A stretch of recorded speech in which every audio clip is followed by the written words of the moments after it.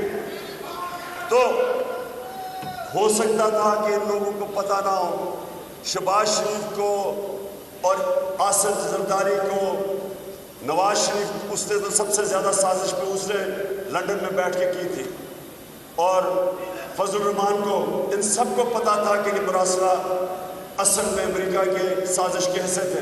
یہ تینوں 3 اسٹوجز سازش کا حصہ تھے، لیکن ہو سکتا ہے کہ یہ جو لوٹے تھے ان کو نہ پتا ہو۔ لیکن میں یہ آج کہتا ہوں، میں پاکستان کی عدالتوں سے بھی پوچھتا ہوں اور میں الیکشن کمیشن سے بھی پوچھتا ہوں کہ کیا ہے اتنی بڑی سازش ہوئی پاکستان سے، اور یہ لوگوں نے اپنے ضمیر بیچے، 20-25 کروڑ روپے کے لے کے انہوں نے اس سازش کا حصہ بنے، گورنمنٹ کو گرانے میں انہوں نے پورا حصہ لیا۔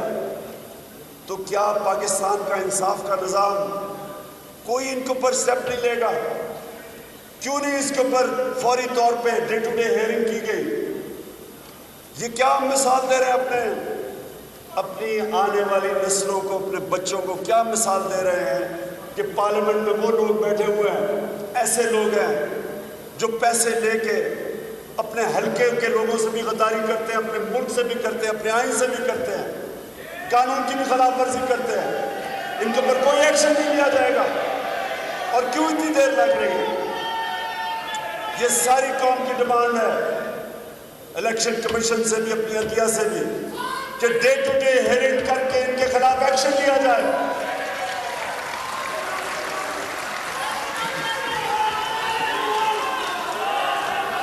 اور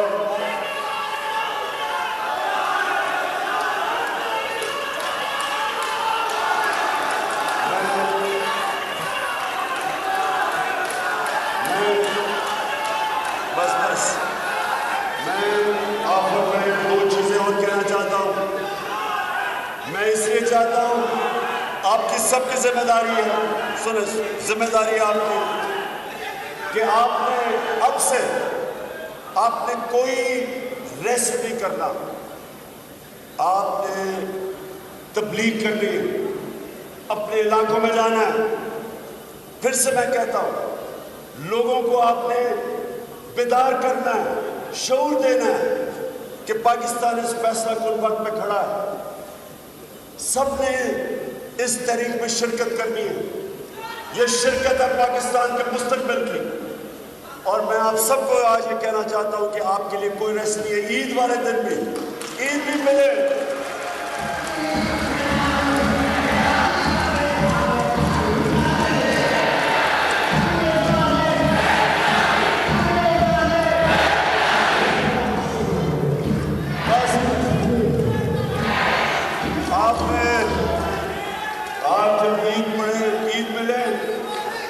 جب نماز کے بعد عید ملے تو کان میں کہیں حقیقی آزادی کی جنگ لڑنی ہے ہم نے سب کو۔ دیکھیں نوجوانوں، میری بات سنیں، کبھی بھی کوئی آپ کو آزادی لے کے نہیں دیتا، قوم اپنی آزادی خود جدوجہد سے دیتی ہے، اپنی آزادی کے لیے جہاد کرتی ہے۔ اس لیے آپ نے کوئی ریسٹ نہیں کرنا ہو، اور میں آج سب کو آج کہنا چاہتا ہوں کہ 20 لاکھ لوگ کم از کم میں اسلام آباد میں چاہتا ہوں جب میں کہوں گا